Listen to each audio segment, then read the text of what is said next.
বিগত আন্দোলনে অন্যান্যদের মধ্যে জামাত ইসলামী ছাত্র শিবিরও বিরাট অবদান রেখেছে এবং সকলের সম্মিলিত প্রচেষ্টায় আজকের সরকার ইন্টারিম সরকার বা যে নামে আমরা বলি সেই সরকার এখন ক্ষমতায় আছে।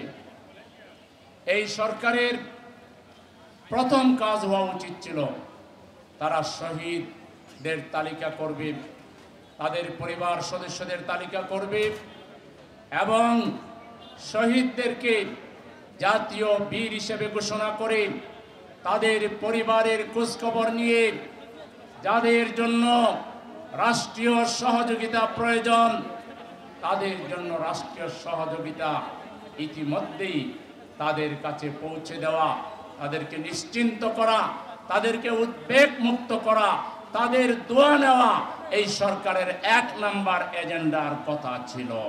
এখন পর্যন্ত প্রকৃত অর্থে কত শহীদ হয়েছে এবং তাদের মা বাবা সহ তাদের ঠিকানা সহ তালিকা আমরা এখনো দেখতে পাচ্ছি না। অথচ একটা ফাউন্ডেশন করা হয়েছে, সেই ফাউন্ডেশনে 100 কোটি টাকা বরাদ্দ করা হয়েছে, কিন্তু পেপারে দেখলাম 97% শহীদ পরিবার, আহত পরিবার এখনো কোনো সরকারি সাহায্য পায়নি।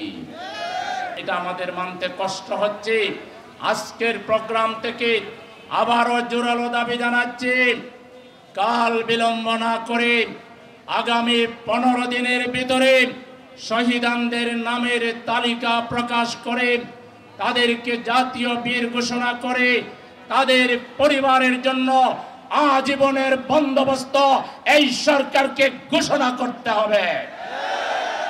যদি এইটুকুও করতে না পারেন আপনাদের ব্যাপারে জাতি হতাশ হয়ে যাবে।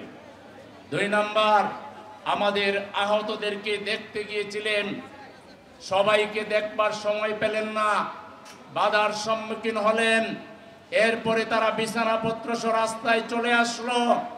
এটা কোনো ভালো লক্ষণ কিন্তু হলো না। আমাদের আহত ভাইদেরকে ফ্রি চিকিৎসা দিচ্ছেন, ভালো কথা, কিন্তু তাদের তো ছেলে মেয়েরা না খেয়ে আছে, স্ত্রী না খেয়ে আছে, তাদের তো পরিবার আছে। কেন সরকারের পক্ষ থেকে এখন পর্যন্ত আহতদের ব্যাপারে প্রয়োজনীয় ব্যবস্থা গ্রহণ করতে পারেন নাই? এটাও কিন্তু আমরা সহজভাবে খুব ভালো কাজ হিসাবে মনে করি না। সেজন্য এখান থেকে দাবি জানাচ্ছি, আগামী 15 দিনের ভিতরে আহতদের তালিকা করে তাদের চিকিৎসার ব্যাপারে আরো গুরুত্ব দিতে হবে। আমাদের আহতদের চিকিৎসার জন্য বিদেশে নিতে হবে, যা করা লাগে তার সব করতে হবে।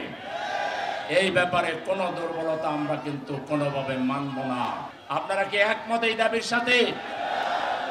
এখানকার হাজার হাজার জনতা তারা হাত তুলে আমার এই 2 দাবির প্রতি সমর্থন জ্ঞাপন করেছে যে আমাদের শহীদ পরিবারকে জাতীয় বীর হিসাবে ঘোষণা করতে হবে, তাদের আজীবনের বন্দোবস্ত করতে হবে, আহতদেরকে সুচিকিৎসা দিতে হবে, আহতদেরকে বিদেশ পাঠাতে হবে যাদের বিদেশে চিকিৎসা দরকার।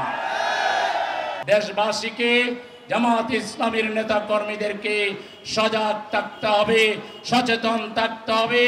সমাজের বিভিন্ন জায়গায় জায়গায় যারা বিশৃঙ্খলা তৈরির চেষ্টা করছে তাদের ব্যাপারে জনগণকে সাথে নিয়ে প্রতিরোধ গড়ে তুলে বাংলাদেশকে স্থায়ীভাবে ফ্যাসিবাদ মুক্ত আমাদেরকে করতে হবে। আজকে আমরা দেশের জনগণকে আহ্বান জানাই, আপনারা তো 53 বছর বিভিন্ন রাজনৈতিক দল শক্তি জোটকে দেখেছেন, জামাত ইসলামীকে এককভাবে কি আপনারা দেখেছেন?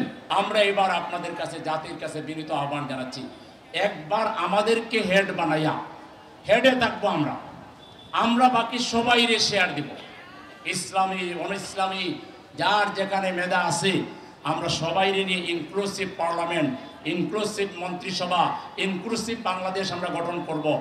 একবার নেতৃত্বের আসনে আপনারা জামাতকে একবার টেস্ট করুন।